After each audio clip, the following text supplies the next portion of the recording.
Oke, saya mulai. Bestari, mana? Oke. Mbak, silakan mempresentasikan maksimal 10 menit. Kita mulai di angka 5 menit, Bu. 5 menit. Sorry, 5 menit di angka 953. Jadi nanti berhenti di 958. Ya, 59. Oke, silakan. Mohon maaf, apakah suara saya masuk? Masuk. Ya. Baik.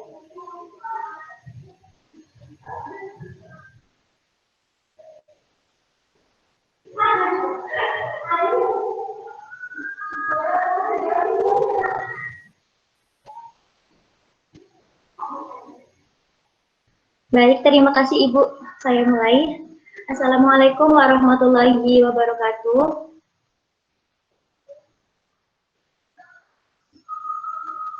Yang terhormat, Dewan Juri Lomba SMA Jawa, yang sangat saya banggakan para finalis Lomba SMA Jawa beserta panitia yang berbahagia. Saya Bestari Eka Tiwi dari jurusan Manajemen Dakwah Institut Agama Islam Negeri Purwokerto. Saya di sini bukan hanya untuk berkompetisi, tapi mendukung filantropi Indonesia adalah tujuan saya. Izinkan saya dengan bangga mempresentasikan hasil inovasi saya dalam esai yang berjudul Membangun Praktik Filantropi dengan memanfaatkan taman baca berbasis poskamling sebagai solusi rendahnya minat baca remaja desa. Menurut pengamatan saya sendiri di desa saya, ada beberapa yang melatar belakangi esai saya. Pertama ada faktor lingkungan, dari lingkungan keluarga maupun lingkungan teman-teman dari remaja itu sendiri. Karena tidak ada yang mendukung atau memotivasi adanya gerakan literasi, terkhusus untuk membaca, seperti itu. Yang kedua, faktor rendahnya daya beli buku. Remaja saat ini, seperti yang kita alami sekarang, sedang masa pandemi ini, pasti ekonomi keluarga banyak yang sedang menurun, seperti itu. Selain itu juga, para remaja yang sekolah tidak sekolah secara offline, karena sekolah secara online. Nah, pastilah mereka tidak mendapat uang saku seperti biasanya. Justru mereka membutuhkan kuota untuk sekolah online, seperti itu. Faktor selanjutnya adalah minimnya fasilitas buku yang ada di perpustakaan di sekolah remaja. Gitu. Mereka bercerita kepada saya bahwa fasilitas di perpustakaan sekolah mereka masih belum lengkap, terkhusus untuk buku-buku cerita seperti buku fiksi, buku novel, dan lain sebagainya. Nah, faktor ini membuat mereka bosan untuk datang ke perpustakaan sekolah mereka sendiri.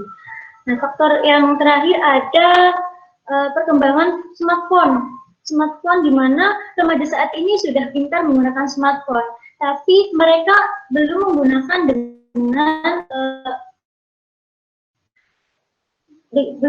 dengan baik, seperti itu. Salah satunya game online. Saya melihat sangat prihatin dengan remaja saat ini yang sangat suka dengan bermain game online daripada untuk belajar atau membaca, seperti itu.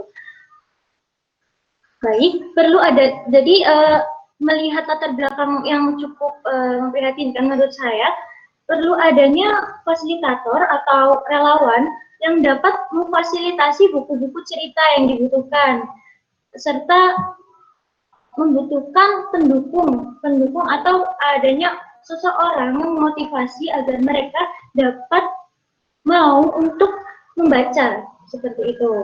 Maka dari itu saya bersama teman-teman desa berinisiatif untuk membuat taman baca ini dengan memanfaatkan potensi poskamling di desa, seperti itu. Melihat potensi poskamling di desa yang lokasinya strategis, lalu mudah dijangkau dan posisinya berada di pusat desa.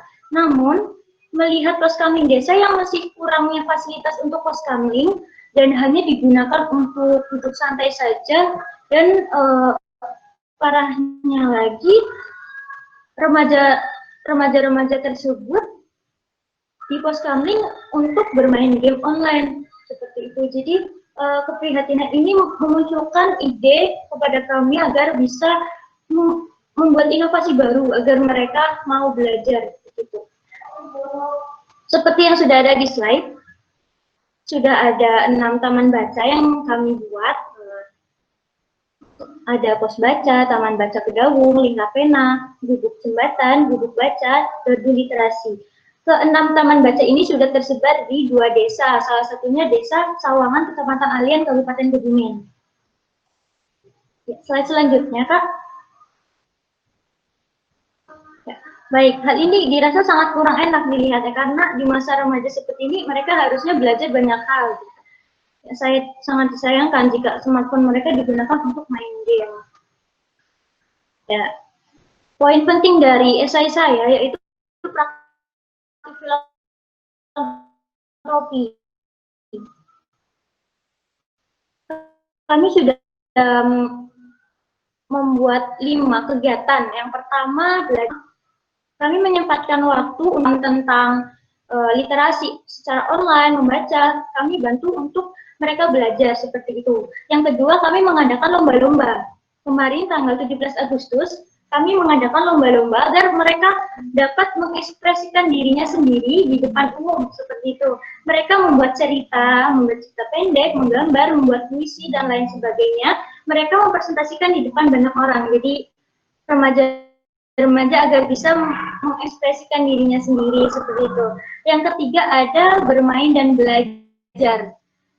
Terkhusus untuk anak-anak, ya. Jadi memang budaya literasi harus sudah diterapkan dari kecil. Maka dari itu kami mengajak anak-anak juga untuk datang ke pos baca seperti itu. Yang keempat, olahraga bersama. Jadi mohon maaf, ini waktunya udah melebihi. Boleh dilanjut, Kak?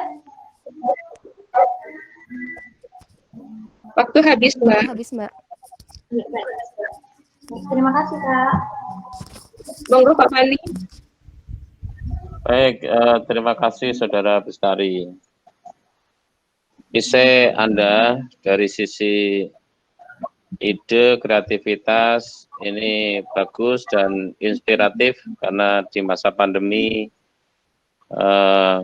seperti ini Anda mampu untuk menggali informasi dari lapangan terkait dengan realitas praktek filantropi di masyarakat dengan SDM kemampuan yang ada di daerah Anda lalu dikemas menjadi sebuah aktivitas yang kreatif dan inspiratif. Saya kira bisa menginspirasi banyak orang.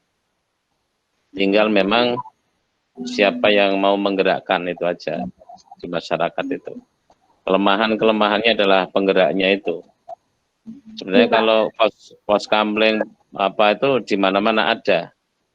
Bahkan gedung pertemuan di RT juga banyak. Apalagi RT di perkotaan itu banyak. Tetapi yang mempunyai ide-ide kreatif itulah yang dibutuhkan dan menggerakkannya langsung.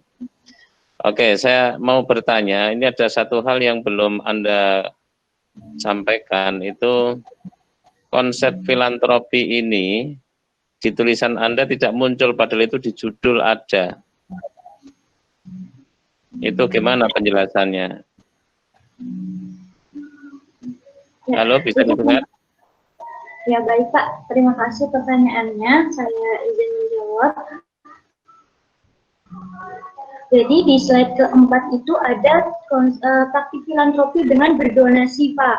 Donasi ini bukan hanya berupa buku, tapi juga berupa uang maupun barang yang bisa dimanfaatkan untuk sebagai fasilitas di pos kami tersebut, sebagai fasilitas taman baca yang sudah kami buat ini. Itu Pak, itu praktik filantropinya. Jadi kami mengajak warga sekitar maupun para pelajar, mahasiswa dimanapun berada yang berasal dari desa kami maupun yang sudah kami kenal, maksudnya relasi-relasi kami, begitu. Kami mengajak mereka untuk berdonasi buku maupun uang maupun barang yang bisa bermanfaat untuk taman baca. Seperti itu Pak. Baik, filantropi menurut Anda itu apa? Jadi filantropi ini sebuah praktik di mana kita sebagai sesama manusia harus bisa saling berbagi, karena dengan berbagi tidak akan pernah mengurangi apa yang kita miliki, seperti itu Pak. Dengan berbagi ilmu tidak akan pernah menjadikan kita kekurangan ilmu. Jadi filantropi itu didefinisikan menurut saya sendiri itu bersedekah, seperti itu Pak. Di dalam Islam, apa saja yang masuk kategori filantropi? Filantropi ada zakat, ada wakaf, ada sedekah. Nah, di sini kami mengaplikasikan sedekah seperti itu. Ini masuk kategori sedekah apa infak kayak ini? Bisa dua-duanya Pak, sedekah ataupun infak. Sedekah kita sedekah ilmu yang bisa kita berikan kepada remaja desa, bisa juga infak berupa barang-barang yang sudah tidak dipakai seperti buku-buku maupun barang-barang yang bisa digunakan, seperti itu Pak. Bedanya apa sedekah dengan infak? Menurut saya sedekah dan infak tidak beda jauh Pak, sama saja infak. Oh, ya. Baik, silakan Bu Rahmi ini kalau ada tambahan. Sudah mengenal, saya juga penasaran. Praktek filantropi yang dimaksud di dalam arah ini belum muncul. Mbak, data kamu begitu lengkap. Emangnya kamu pelaku apa di sana? Termasuk ini? Termasuk panitia atau termasuk di dalamnya? Kok datanya begitu lengkap? Padahal sekarang lagi COVID ya. Ini Bu, jadi saya izin menjawab Bu. Jadi selama bulan Februari hingga bulan Juli kemarin saya di kampung, saya di rumah seperti itu. Saya ikut berkontribusi dalam ide ini bersama teman-teman desa. Termasuk salah satu penggagas untuk ide untuk kegiatan ini, Taman Bacaan Berbasis Pos Kamling. Iya Bu, benar. Saya termasuk penggagas ini. Karang Taruna? Bukan Ibu, ini masih bersifat relawan Bu, makanya itu kami membuat komunitas mahasiswa Omajelah ini Bu. Jadi belum bentuk struktur yang seperti organisasi lain. Ini masih bersifat relawan. Oh, volunteer, oke. Terus kayaknya di dalam beberapa kegiatan yang kamu tampilkan itu kayaknya mengabaikan protokol kesehatan apa ya Mbak? Oh, nih Bu, itu mungkin ada yang sebelum daerah Kebumen itu zona merah, itu masih banyak memang yang belum memakai protokol kesehatan, tapi yang belajar bersama itu sudah memakai masker itu, sudah memakai protokol. Mana ada fotonya? Di slide yang keempat. Oh ya sudah, intinya kamu juga sebagai mahasiswa walaupun volunteer bisa menggagas begitu bagus seperti yang disampaikan Pak Supani, jangan mengabaikan untuk protokol kesehatan karena kok masa sekarang COVID yang ini masih lagi menanjak, belum sampai puncak sama sekali dan hampir semua daerah sekarang merah. Itu aja, jangan sampai muncul dari taman bacaan yang kamu kelola itu nanti malah jadi membuat tidak nyaman. Itu aja masukan dari saya. Terima kasih, saya kira cukup.